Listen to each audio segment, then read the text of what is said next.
Welcome to another episode of the Watchdog with me, Lowkey. As always, you know we are going against the grain, covering stories which are routinely ignored by the mainstream media.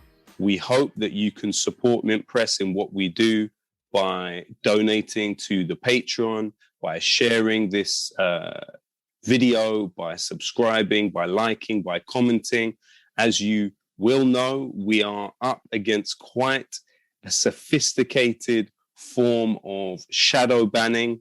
And of course, algorithmically, we know that stories that go against the grain in this way are often suppressed on these massive big tech platforms, which are in many ways embedded with the military industrial complex. Now, this week, we have a guest who, as a part of Empire Files, has really contributed massively to giving people a deeper and more in-depth understanding of the very centers of power which dominate so much of our lives. She is an activist, a filmmaker, essentially a storyteller and a communicator. We are joined this week by the brilliant Abby Martin. Abby, thank you for joining us. Thank you so much for inviting me. It's a great honor to talk to you, Lowkey. No, it's an honor to have you here. And, you know, the work that you and Mike do is really something extremely, extremely special. Now, you, in the midst of the COP26 sort of propaganda bonanza, where we got to see the elites of the world queuing up to virtue signal about how much they cared about the future of humanity, you released a video which really cut through the BS. As we know, military emissions were off the table in the negotiations for COP26. We know that the US military pollutes more than 140 countries. And you put the question directly to Speaker of the House, Nancy Pelosi, that great icon of Democrats' extreme centrism, essentially. You asked her directly, why, how could we in any way be expected to be taking on this issue when leaving military emissions off the table? Now, her response was, the way I see it, quite almost robotic. And it wasn't obviously just Nancy Pelosi. It was also another member of Congress who attempted to answer your question, Frank Pallone. Now, when you went in there with the idea that you were going to ask this question, what did you expect the answer to be like? And were you surprised by quite how flaccid the response was? Well, just the day prior to that, first, let me give some context about what COP26 is. It's the 26th annual convention of most global leaders who are kind of junior collaborators with the US empire. So, of course, big competitors like China and Russia are not invited to have a seat at the table. But it's essentially all of these countries getting together to pat themselves on the back and to set these standards for themselves that are essentially impossible to even reach. Because as you mentioned, Lowkey, ever since the Kyoto Treaty in 1997, the US empire has lobbied this convening annual body to exclude not only US military emissions, but all countries' military emissions, because of course the US sets the way, it sets the precedent. So no one actually documents how many emissions that their military is contributing to the climate problem. And so what it was essentially was basically a giant trade show. You had all of these countries heralding themselves as pioneers of innovation, as alternative energy partners, including Qatar, Saudi Arabia, UAE. It was quite fascinating to see what countries were up there with these huge booths Of course, the numbers came out from, I think, Global Witness that showed that 500 oil and gas lobbyists were present there, representing the largest delegation of any country. So going in there, I kind of knew that it was a farce. Of course, I knew that no one was going to be addressing the elephant in the room. And it was just panel after panel of virtue signaling and kind of woke washing, essentially talking about how we need to put Black, brown, and Indigenous voices front and center, while never talking about the roots of systemic oppression, racist oppression, class oppression. So it was quite insulting, actually, as a whole. And then, of course, this concept of net zero. I mean, basically, the main takeaway from the conference was we are not doing anything to really limit fossil fuel emissions. I mean, to basically stop extracting oil from the ground. Instead, we're just going to offset however many emissions we put out in the earth. We're just going to maybe plant a few trees or do some sort of net zero carbon offset. It's a complete farce. So the day before I confronted Nancy Pelosi, I actually was in a room talking to the 4 alleged climate pioneers, the governors of Washington, Hawaii, Oregon, and man, I forget the 4th state, but basically Jay Inslee, who ran as the climate candidate in the 2020 election, was the one who I posed the question to after they talked about how we need to subsidize electric car companies and give, old electric cars to lower class people. And somehow that's the solution to the climate crisis we're facing, as we're facing down cataclysmic changes within the next decade or so. Like, it's just fascinating, the disconnect with these people. But so this guy was supposedly the pioneer, the leading voice of climate change action during the election. And so I thought it was a no-brainer, right, to ask him quite directly about the same thing that I asked Nancy Pelosi. Do you agree that the military should be excluded? And he just went on and on and on, basically about how the military needs to be a force for innovation. So the military is actually good.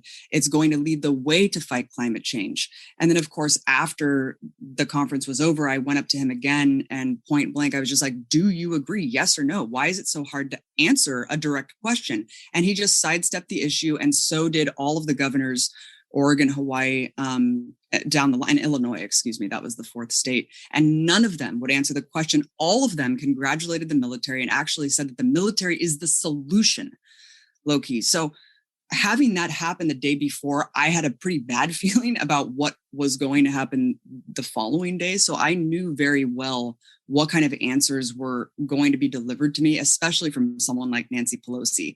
Nancy Pelosi has been a gatekeeper for any sort of progressive left action my entire adult life. Wow. I remember back during 2004 when the Bush administration's crimes were put out on full display by Dennis Kucinich, and he bravely introduced these articles of impeachment. And Nancy Pelosi was just like, it is off the table. Impeachment for torture, starting illegal wars of aggression. I mean, I'll just never forget that moment. And here we are 20 years later. And this woman is still up there basically blocking and reinforcing the murderous status quo. So going in there, I had no idea that she would even pick on me. This is a huge conference hall full of journalists from the corporate media. But of course, knowing this superficiality and the virtue signaling that she loves to do, and basically that defines the entire Biden administration, I just happen to be one of the only women.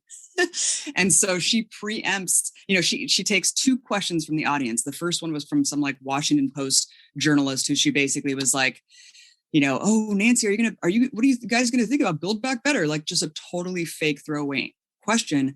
And so then she just is like, I want a woman. And so, I'm like, oh my God, this is my chance to get this question asked or answered. And so she picks on me and she's like, maybe I don't.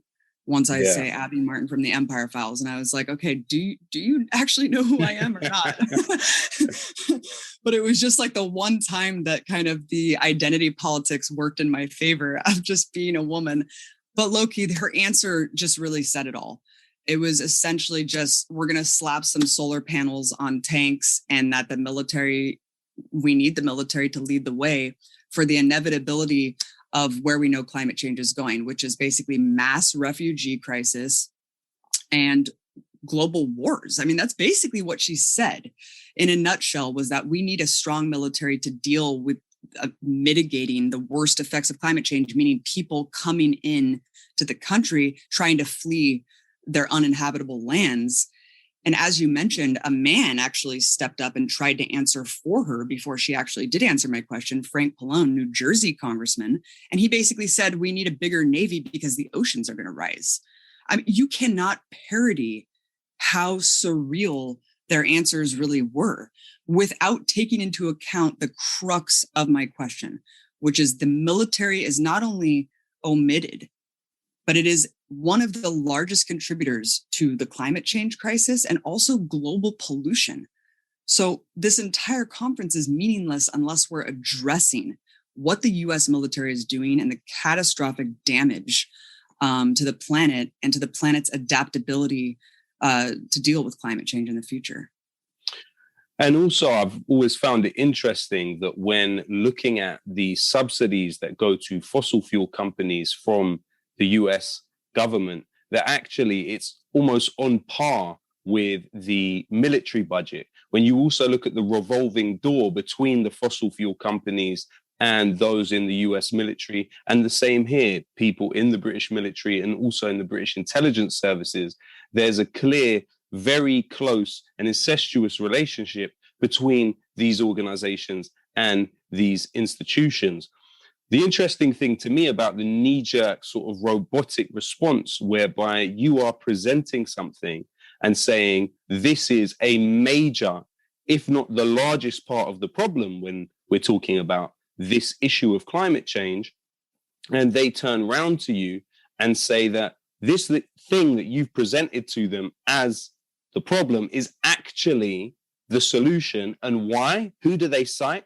Both of them cite conversations with people from the national security state as evidence for what they're saying. So it's just a completely anti-intellectual conversation. But also I looked into Frank Pallone and his political action committee. These are the PACs that dominate US politics. Pallone for Congress has been funded yearly by Lockheed Martin, the largest arms company in the world. He is also reported as taking donations from Raytheon Technologies, which is the second largest arms company in the world. Of course, the current Defense Secretary, Lloyd Austin of the United States, is formerly a director of Raytheon, and we don't know exactly how much he still has in shares, if he still has shares, but he certainly had a lot of money in shares wrapped up in that company, Raytheon. In addition to that, Nancy Pelosi herself, her PAC, PAC to the Future, is actually funded by Lockheed Martin, again, on a yearly basis. You can find that on Lockheed Martin's own website. She's also been funded by Boeing, by Honeywell, which is a company which claims to have hardware in virtually every defense aircraft in the world. That is a direct quote. She has also been funded by Raytheon and General Dynamics. And in fact, one of her long-term staffers, he was working for her for many, many years, took a job with the group, which is a lobbying firm which works for Lockheed Martin. So essentially, what you were pointing out is that there is an intransigence in our system which cannot respond to certain things. And it has a very small parameter for political choice and political option. And that clip, it really illustrated that so brilliantly. And you've also, on the Empire Files, put out a few films recently that were definitely pushed by the Red Hill crisis and catastrophe, which is affecting US military personnel and also people in, one of the islands of Hawaii. But the question is that I wanted to ask you is, when looking at that macro, because essentially when you're sitting in that room with Nancy Pelosi, you're looking at the macro level of this issue. But then when you're making a film in Hawaii, this is the micro level of the issue and the way that that macro affects the micro. And that's, the brilliant thing about the work that you do at Empire Files is it confronts the macro with the micro, and it makes clear to people those relationships. Now, tell us a bit about the new films that you've made, and tell us exactly what is the Red Hill Crisis. Right. And, I have to also just add to how bizarre it was to just face down Nancy Pelosi in a room like that, and to have my question be addressed and kind of trivialized, and, AOC actually, at least she was on record saying, yeah, I mean, how are we going to cut carbon emissions by 2050 if we don't even know what we're counting? And I think there was pressure for her to break with the Democratic establishment on that. But you're totally right, Lowkey. I mean, we have an unchanging foreign policy consensus that is completely bipartisan, and it continues to just oversee this massive military expanse, and we cannot confront our environmental problems as long as this huge global empire exists.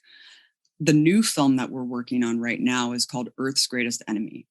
And as you say, this is kind of a macro take on the entirety of the problem, from the origins of empire. How did it develop into the massive expanse that we see today, where we're talking about 1,000 bases around the world in over half the world's countries, backing 75% of the world's dictatorships. Every single area where there's a base, there's a dumping ground that surrounds it. There's the removal of the sovereignty of the peoples who are being essentially occupied by the US military.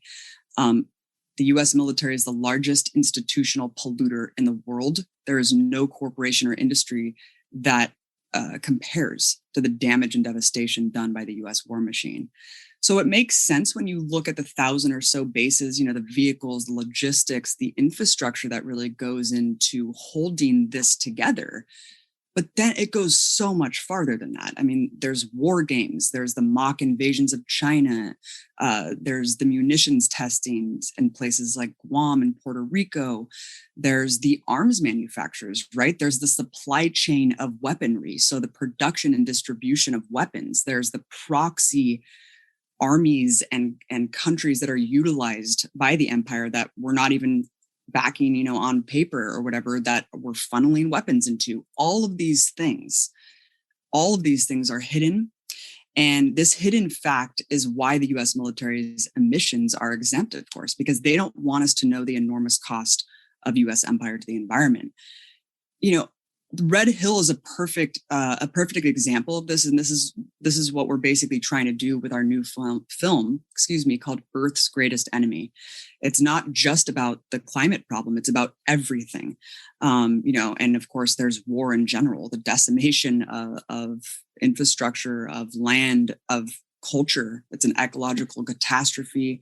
The callous use of chemicals like Agent Orange and burn pits and depleted uranium. I mean, these things are permanent. Depleted uranium has a shelf life as long as the Earth has been around. So we're talking about permanent disabilities and birth defects because the US wanted more powerful munitions for a couple months or years in somewhere like Fallujah. It is absolutely catastrophic, and it needs to be confronted. And there's a huge problem right now of kind of this disconnect and lapse of understanding in the environmental movement in general. As we face down the more serious effects of climate change, and as tens of millions of people around the world are organizing accordingly to face, oil production and put their bodies on the line to really resist some of this infrastructure that's continuing to drill, I think there's a disconnect with the environmental movement of the role that the US military, the role of empire and imperialism plays in this continuous system. I mean, we're talking about a stage of capitalism that is extractive and that will continue to basically destroy any country that is left independent and not completely subservient to the US empire. And that's why we see this power competition with China. That's why we see the war buildup with the Ukraine and Russia. It's a very dangerous system. And it is not stopping. It is not stopping. And so there's a problem, I think, with the diagnosis. And a lot of discussion is on the environment, rightly so, but there's very little discussion on how the US military plays a role in this. And in fact, it plays, I think, the largest role. And it's the elephant in the room, and it needs to be dragged out of the shadows into the light so we can try to generate a movement to demilitarize. Let's talk about Red Hill, because this is one of thousands, tens of thousands of examples of what the US military does where it goes. Red Hill is a place in Hawaii. It's a fueling station on the top of these beautiful mountain landscapes. And it holds tens of millions of gallons of fuel for the US Navy there. And it is 100 feet. These giant fuel tanks sit just 100 feet above this incredible aquifer that takes essentially years to filter the island's water to its residents. This is not just a man-made dam. This is something that is a cyclical process that's completely natural, that filters this beautiful rainwater through these mountains. So to have hundreds of millions of jet fuel stored just above this natural aquifer just defies logic. But that's exactly what has been happening for decades. I feel like before we get into, the struggle there, I want to just explain some context about what Hawaii is and how it relates to US militarism, because a lot of Americans just kind of peripherally understand Hawaii as this beautiful state that's kind of a tropical vacation. And they don't really understand that a lot of native Hawaiians still consider Hawaii illegally annexed and illegally occupied by the US military. In fact, in 1895, the US military illegally annexed and illegally seized Hawaii for one of the first expanses of the territorial oceanic empire, where you see tons of territories that are dotted. In fact, the US map of the United States is not just this tidy map that we all understand today. It's actually a much greater expanse of territorial lands that go far beyond just the borders that we understand. Hawaii, of course, is one that has been officiated as a U.S. state against the wishes of Native Hawaiians. It was what they say was a progressive monarchy, and the U.S. Navy basically just wanted a place to refuel and post up their ships. And so that's what they did. They dredged up what was referred to as the breadbasket of the entire chain of islands, Pearl Harbor. It was called something else, of course, back in the day, but it was an incredibly plentiful place, bountiful, full of all of the needs that supplied all of the native residents of the islands. And so the U.S. military comes in and they just dredge it all up just so they can post up these giant ships and basically pose a threat to Asia and every other country that it was facing down at the time. And what happened is now all of the harbor is toxic. There's signs everywhere saying, do not eat the fish that you fish here. The land is basically considered incredibly toxic. And so that's what happens. I mean, this is just a small example of what happens everywhere that there's a base. They dump and pollute callously, poison their own service members and the surrounding communities. And largely it's just completely, they're completely immunized from any sort of accountability, because especially when we're looking at outside the United States, the EPA has no oversight whatsoever at these 800 military bases around the world. So back to Hawaii, though, I mean, Oahu, where Red Hill is hosted, Oahu is actually still occupied by the U.S. military quite obviously. So like 25% of the entire island is still under military occupation. So that's how much the military is present there. They not only use Pearl Harbor to, have these giant ships and refuel them, and not only are using the mountain ranges to hold tens of millions of gallons of jet fuel, they're also using parts of the island as munitions testing, military drills, and training. And this is making large swaths of the island completely uninhabitable for the residents. So we're talking about a century of this kind of neo-colonial relationship that the U.S. military has had over Hawaiians. And as soon as they found out about this top secret Red Hill facility back a couple decades ago, all of the residents have been calling to shut it down, because they very well know that once a leak happens, you cannot stop it. You can't just flesh out like an aquifer. That's not how it works. And so they've been calling over and over again, please move the fuel, shut down these tanks, because any small leak can actually have huge, huge impacts on human health and the environment. And that's exactly what we've seen just a couple months ago. We saw a pretty big leak. And we don't know exactly if this was prior to that, because I said this is a cyclical process that actually is years long that actually filters this water through. So we don't know how many leaks, how severe the leaks have been. But all we know is that a few months ago, residents started to have chemical burns in their mouth. Pets were dying in mass. Infants had horrific injuries. And the Navy was denying that anything was in the water at all. So until people literally were being rushed to the emergency room after drinking jet fuel laden water for weeks and weeks and being denied that this was happening by the Navy, they weren't even informed that the water was contaminated. They basically had to admit it after so many people were going to the emergency room with chemical burns. I mean, you just can't deny that reality. And so that's exactly what's happening now. There was this huge uproar from Native Hawaiians. Again, it kind of reinvigorated this call to shut down Red Hill. And this is a perfect example of how unaccountable the US military is and how much the Pentagon really runs our so-called democracy. Because the government of Hawaii, the Board of Water Supply, and basically all the environmental groups there issued like an executive order to shut down these tanks, to move the fuel out of Red Hill. So what happened? They asked for a 30-day, basically they gave the Navy 30 days to come up with a plan to take the fuel, to defuel these tanks. And what did the Navy do after those 30 days? They responded with a legal case saying, no, we're actually going to fight this in court. And I think that really shows the impunity and the arrogance, the imperial arrogance of this system, of this institution, that it knows simply it is completely above the law. Absolutely. And when the decision, or at least the call from the Hawaiian government came to shut down Red Hill, Carlos Del Toro, the US Secretary of the Navy, actually said that this was merely a request, and that it wasn't just the fuel that was harming people. This is someone, Carlos Del Toro, who founded the arms company SBG Technology Solutions. He was the president and CEO of it for 17 years, of this defense contractor.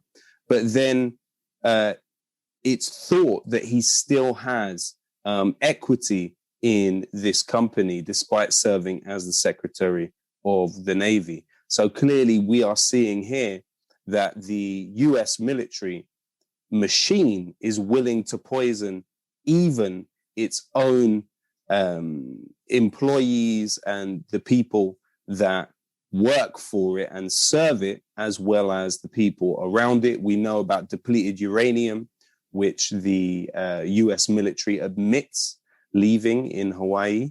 We also know that they've buried nuclear weapons there.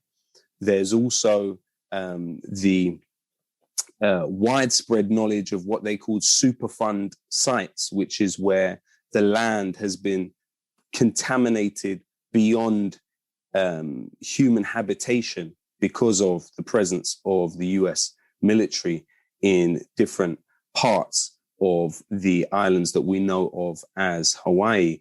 But also, this takes us to what we're talking about now, when we have NATO as a body having a capacity for 3 million troops, having 30 member states, having thousands of troops, intelligence installations, and surveillance spots surrounding Russia.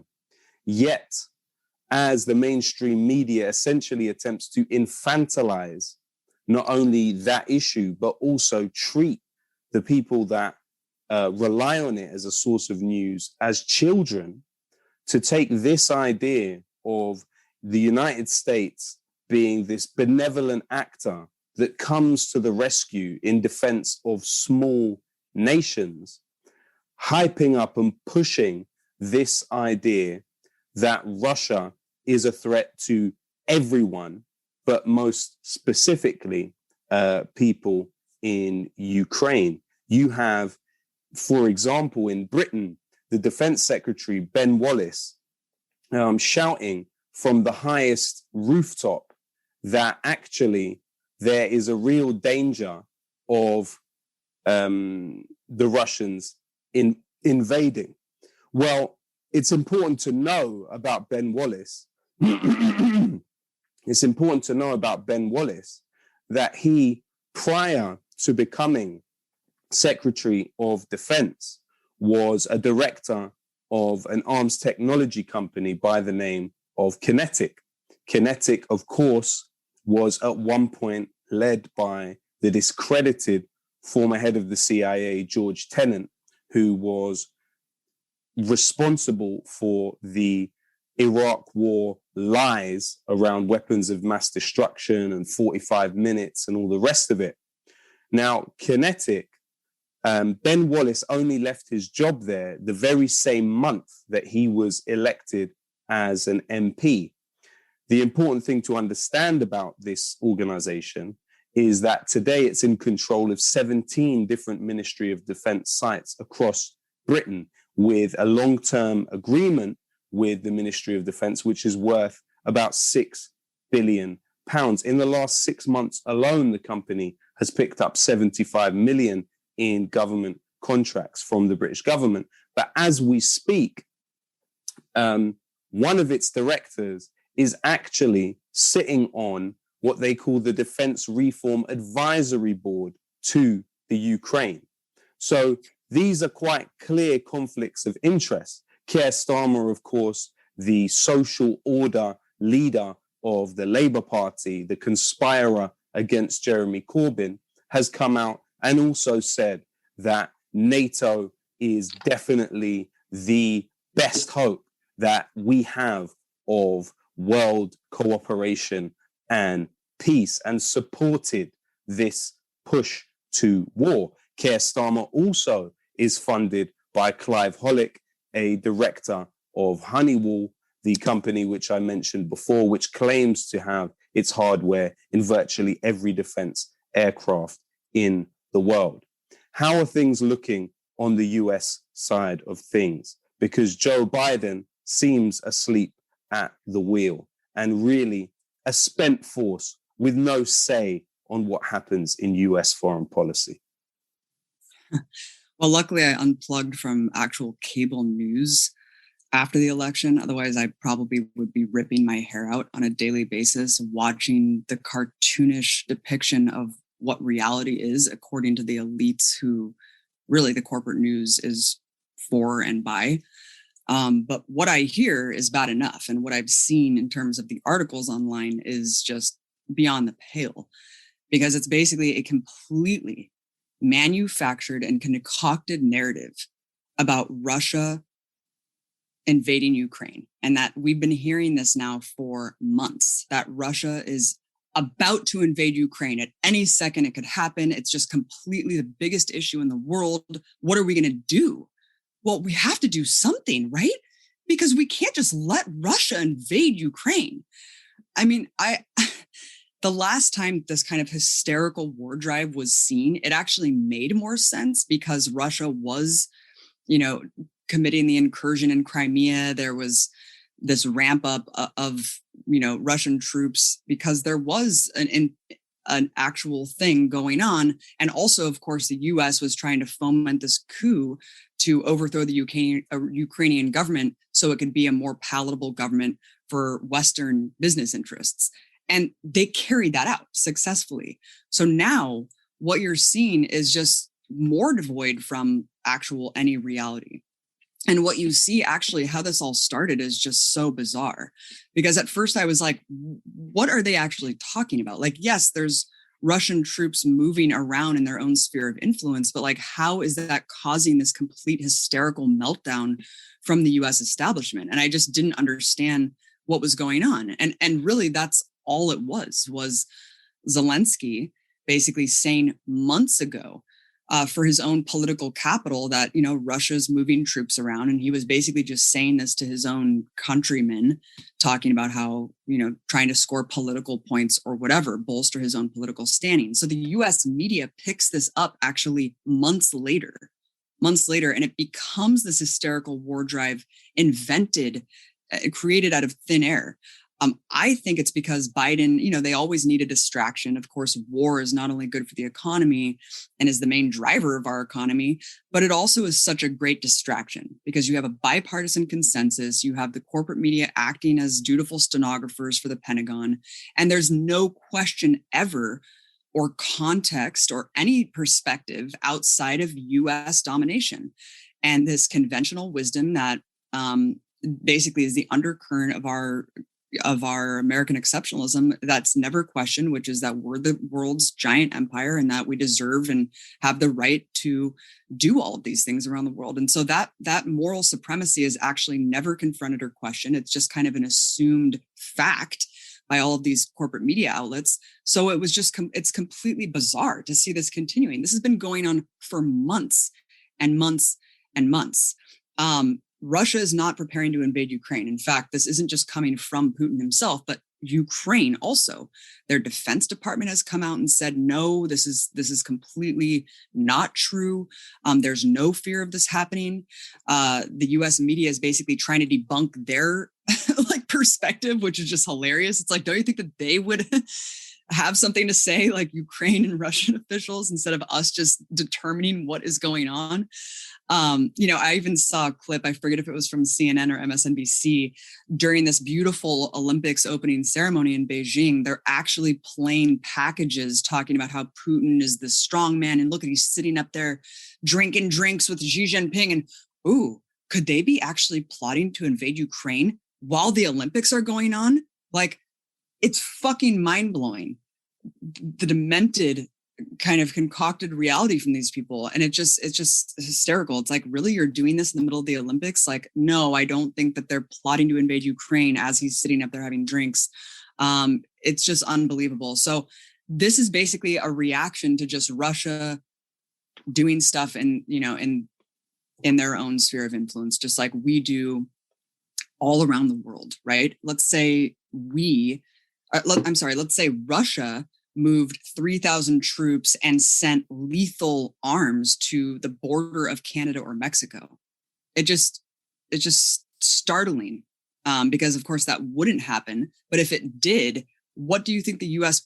political establishment and media would do? I mean, it would be a complete meltdown saying that we need to bomb Russia, like drop a nuke on them or something. The double standard and hypocrisy is extremely stunning, and it never ceases to amaze me. And so that's basically what's happening right now, is that what the US has done is cross two very, very clear red lines that Russia has made very clear to us. They said the one red line is to not expand NATO into our sphere, which is basically Ukraine. And the other one is you cannot use Ukraine as a staging ground with lethal weapons that could reach Russian cities in 2 to 3 minutes. All of the treaties that were put in place after the Cold War have basically been eviscerated and broken by the United States. Russia has shown time and again that it is willing to diplomatically negotiate and try to de-escalate every single time that one of these, crises erupts. And it's really every single time the US that's escalating and that is trying to foment some sort of crisis that could inevitably lead to World War III. This is not some hyperbolic thing, because a lot of times wars don't happen intentionally. Sometimes they happen accidentally.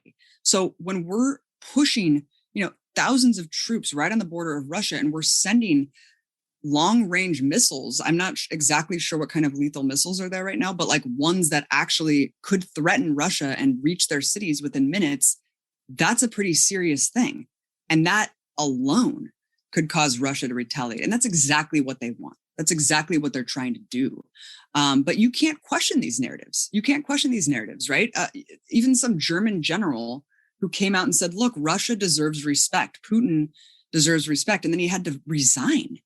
I mean, that's how that's how strict the narrative is. And that's how dominant it is with the junior collaborators of the US, is that Russia is the boogeyman, it's bad, and that they can't do anything, including in the country that borders them.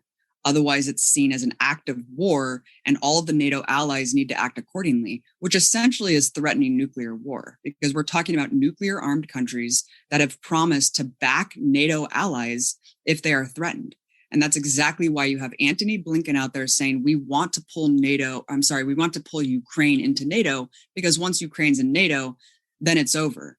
And really, this is just about US hegemony. And it's just so incredible that no one thinks it's wrong in terms of this foreign policy establishment and the corporate media. No one thinks it's wrong that the US has the right to put troops next to Russia, to put troops thousands of miles away across the ocean next to Russia.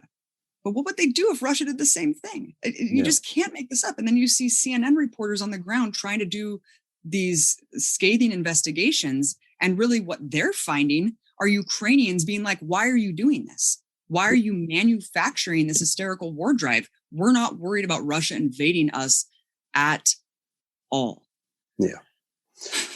Well, I mean, on this subject of dominant narratives, you have been engaged in a battle with the state of Georgia over this loyalty oath that you were asked to sign, which would be a sort of pledge that you would never engage in BDS. You were invited to talk at Georgia University, and they said in order to speak there, this is what you had to do, was sign this oath that you would never engage in boycott, divestment, and sanctions on the state of Israel. Now, this case has developed because, of course, you launched a lawsuit against the state of Georgia. And there was recently a decision made in May 2021 regarding this case. Could you tell us about that, please? Absolutely. So a lot of people might be shocked to learn that over half of the states in this country have these laws on the books. So anti-boycott, divestment, sanctions laws against the state of Israel. I had known about these laws before agreeing to speak at this media literacy concert, but I actually did not know that Georgia had such a law, or that it would give me a contract that had this language in it. So I was quite stunned to receive the contract after I was simply invited to give the keynote address at a media literacy conference that had nothing to do with Palestine or Israel.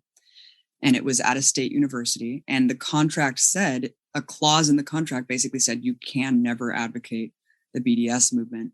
And I was taken aback. I mean, I'm a staunch advocate for Palestinian human rights, and my entire professional career has advocated for the boycott of Israel, akin to the boycott of South African apartheid. This is a constitutionally protected right that was recognized by the Supreme Court during the Montgomery bus boycotts. And of course, this is about free speech. This is about the right to politically express ourselves, no matter how distasteful that speech may be to other individuals. That's the entire notion of the First Amendment that is heralded as some sacred right. And, you know, we lionize it in movies and entertainment, but we actually don't care about protecting it, especially the politicians that have signed an oath, basically, that pledge to protect the Constitution as they sign their oath to get into office. And they just flagrantly have violated that with this case. So, of course, I refused to sign the contract. The entire conference was canceled as a result.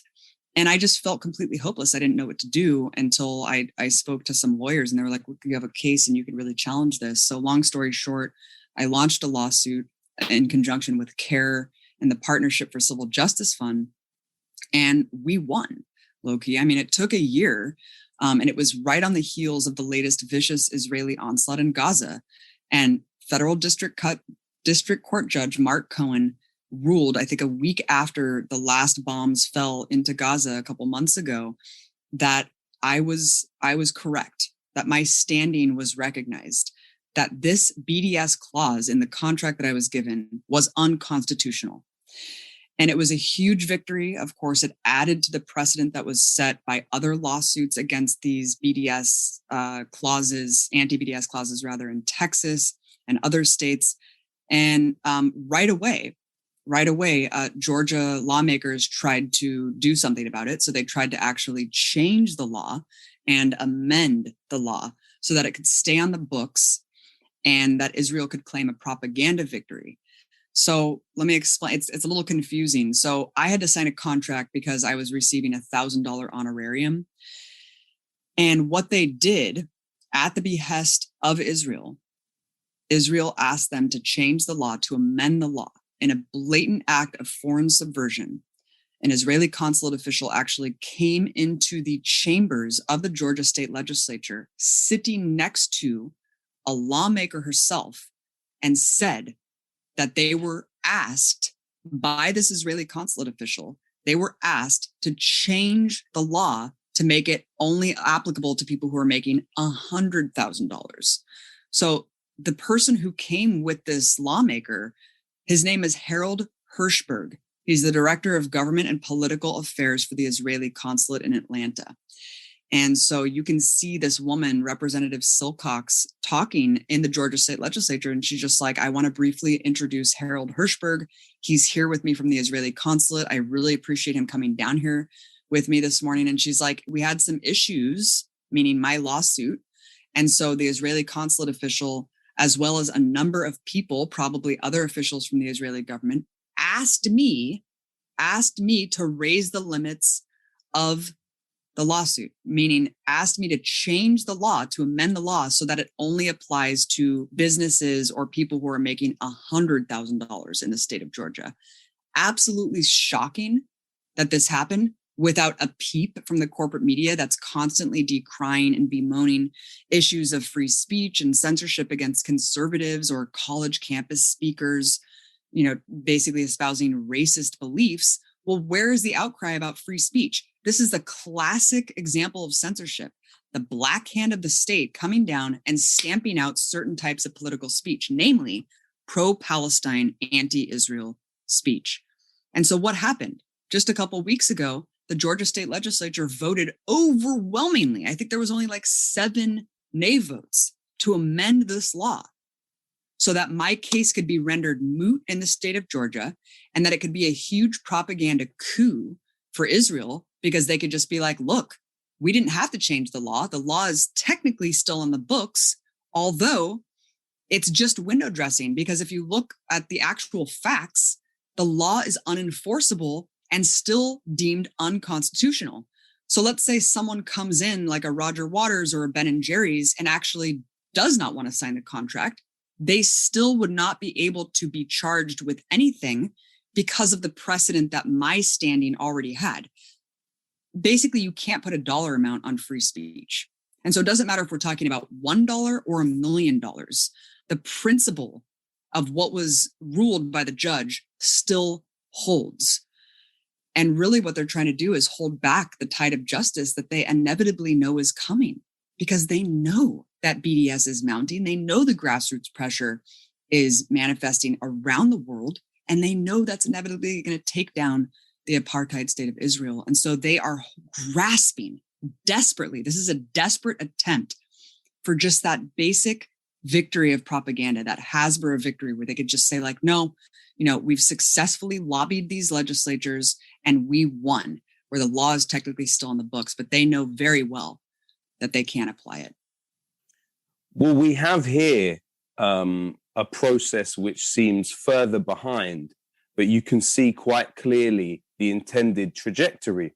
So, for instance, David Cameron, who previously was a patron of the Jewish National Fund, the JNF, which is the builder of settlements in the West Bank. It is, according to Ilan Pappé, he describes it as famous for its ethnic cleansing. This is an organization whose patrons are also the Prime Minister and the President of Israel.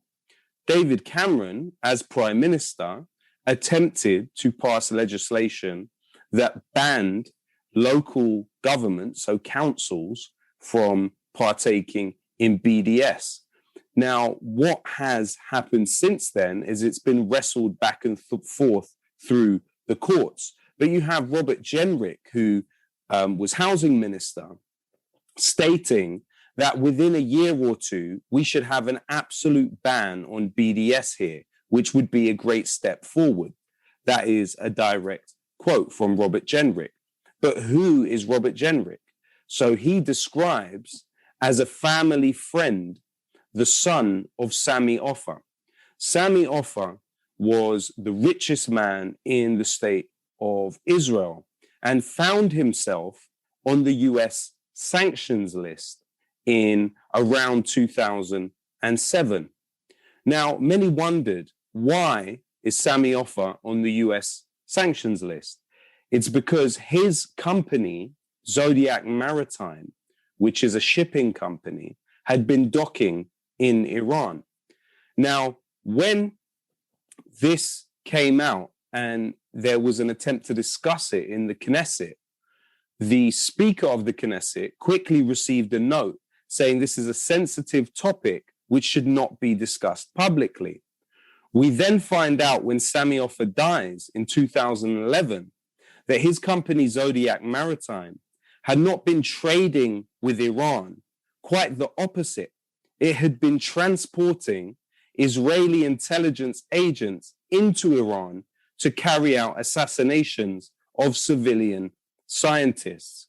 We also know that Zodiac Maritime, this was the company responsible for transporting the agents, some of whom used British passports, to Dubai to carry out the assassination of Mabhouh from Hamas in a hotel in Dubai.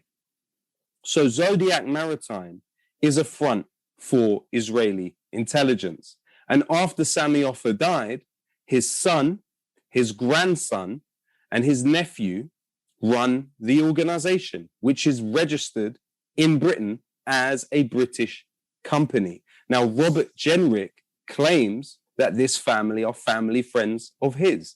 This is a direct connection between the former housing minister and Israeli intelligence. In addition to that, Robert Jenrick saw fit to intervene when serving as housing minister into David Miller's case at Bristol University. David Miller, another victim of the Israel lobby and its activities within academia. They succeeded in getting him fired from his job, despite the fact that a Bristol University investigation led by a QC, Queen's Counsel legal expert, had found that there was nothing anti-Semitic about anything that David Miller had said. Yet we saw this direct intervention from a housing minister linked to Israeli intelligence. In addition to that, Michael Gove, the current Minister of Levelling Up in Britain, has been touted as the person to deliver this outlawing of BDS. But a key organization that has lobbied for the outlawing of BDS is the Community Security Trust. Now, when Michael Gove was Education Secretary, he allocated £2 million of public money to the Community Security Trust.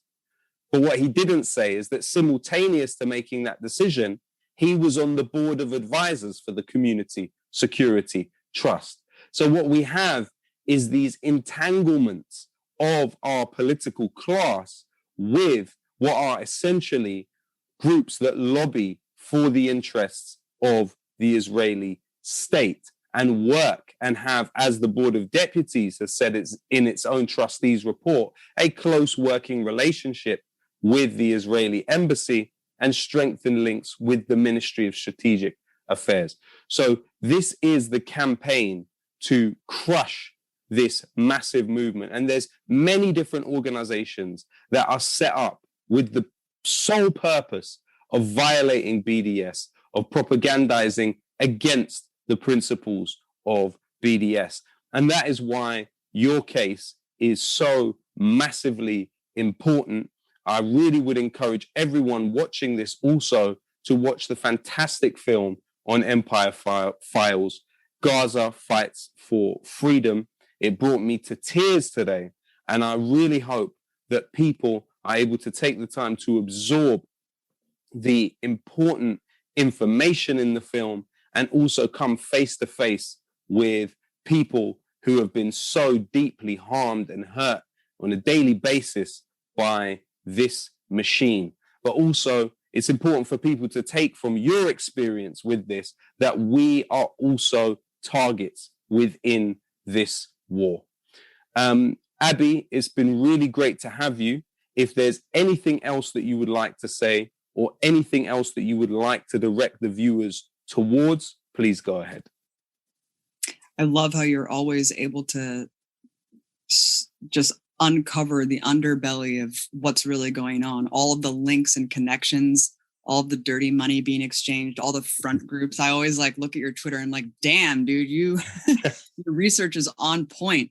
Like it's pretty awesome. So that was really crazy to hear. And I'm sure that if I look more into who this Israeli consulate official and the Georgia state legislatures, I'm sure that they all have a lot of money talking, coming from similar sources.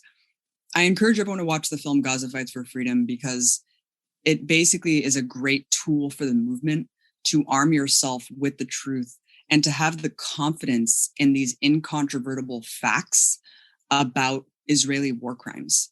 These are UN recognized, documented war crimes that were egregiously committed against a peaceful protest that continued for a year. And, we constantly hear this patronizing, infantilizing talking point that Palestinians need to peacefully protest. Where's the Palestinian Gandhi? They were all sniped dead. There were 200 people that were sniped dead for peacefully protesting. That's where they are. They have been doing it. So it doesn't matter how they protest. If they protest militantly or peacefully, they are gunned down just the same and they are brutalized in the exact same way. And so it's crucial that we understand how to combat these talking points and also not be on the defense that, expressing solidarity for Palestinians. No, that doesn't mean that we're anti-Semitic. It means that you are an apologist for apartheid. If you are defending this apartheid regime, and if you're defending war crimes and occupation that's illegal, this illegal police state military occupation, you're the apologist for war crimes. You're the apologist for apartheid. So as anti-racists, of course, it's extremely offensive to be labeled as a bigot or an anti-Semite. It's horrific. And that's why I feel like a lot of us have been so desperate to try to explain why that's not what Palestinian human rights solidarity means. But the tide has changed. The consciousness is completely shifted now, where I think for the last 20 years, it's completely obvious to the world that Israel's not acting with any self-defense in mind. It is an offensive military that is constantly colonizing.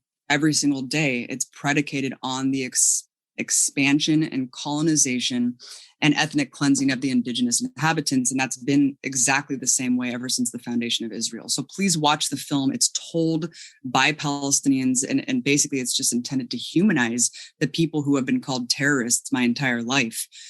Earth's Greatest Enemy, you can check that out. Red Hill is the tip of the iceberg of what is going on the planet. You mentioned Superfund sites. This is also something that we're going to touch upon in the film. Please check it out. We're in the middle of fundraising, and, it's a big project because we kind of want this, very, very comprehensive takedown that will be a slam dunk for anyone who watches it. And we really want to reach as many people as possible. We don't want to just preach to the choir. We need to get out of the echo chamber that the algorithms are driving us to and really put this into the mainstream consciousness. Check it out, earthsgreatestenemy.com. Lowkey, thank you so much. Your show is incredible. It's such an honor to talk to you. And I really hope we can do it again sometime. No, the honor is all mine. And also I remembered something that I think is worthy of note. So at the time when you and CARE were working on this case or coordinating or cooperating in some way on this case, we now have evidence that the project, the investigative project on terrorism led by Steve Emerson had infiltrated CARE. Now, this organization shares funders with the Friends of the IDF, It shares funders with organizations that build settlements. It also shares funders with some of the most well-known Islamophobes in this country, Tommy Robinson and Katie Hopkins. It also shares funders with the ethnic cleansers of Sheikh Jarrah and Silwan. But on top of that, it is known to pass information to Israeli intelligence. Now, the question has to be asked, was part of the scope for the project, the investigative project on terrorism's surveillance and infiltration of CARE, your case? Because it certainly would have been of interest to the Israeli government, as we have seen very clearly from what you have shown us. In addition to that, on you mentioning this core issue of anti-racism and the attempt to remix and discredit anti-racists as actually racists and develop what is racism, which is Zionism, as somehow a liberation from colonialism, as we see the ridiculous abuse of language that takes place. I, this week, looked into the Ronson Family Foundation. Now, when talking about the David Miller case at Bristol University, just before I forget, it was pushed, the initial complaint, by the Community Security Trust against David Miller. Now, this is an organization which, according to Anthony Learman from the Institute for Jewish Policy Research, has had employees and volunteers trained by Israel's external intelligence services. The Community Security Trust is headed by Gerald Ronson. Gerald Ronson, a close supporter of Benjamin Netanyahu, so close to Israeli former Prime Minister Yitzhak Shamir, that when he was Prime Minister, he called Ronson in prison. Ronson not only backs the Community Security Trust to the hilt and pushes that organization and heads it, but he also funds Bristol University, the university which eventually decided to fire David Miller following a complaint from the Community Security Trust. Not only does he fund it, he's actually considered part of the Vice Chancellor's circle. That is an existing definition within the Bristol University. So it's a very close relationship. This is information that we were not completely aware of previously. In addition to this issue of disguising racism as anti-racism, I also, looking through the Ronson Family Foundation's files, tax filings, found that according to their tax filings, they funded an anti-racist charity in this country by the name of Hope Not Hate in 2020 with £320,000. Now remember, Gerald Ronson was formerly a board member of BICOM, which is an Israel lobby group. This is clearly an Israel lobbyist. But yet here he is funding an organization which claims to be anti-racist, which has never taken any stand with the Palestinians whatsoever. And also on top of that is funded by the Home Office's counterterrorism unit. So here we see the ways in which agency can disguise itself and people can be coerced in quite subtle ways. So Abby, thank you for bearing with that tangent. I just thought it was important to get some of that information out. It's been great hosting you today, and I look forward to more brilliant work from Empire Files going forward. Thank you for what you do. Thank you so much for having me. Peace out. Peace.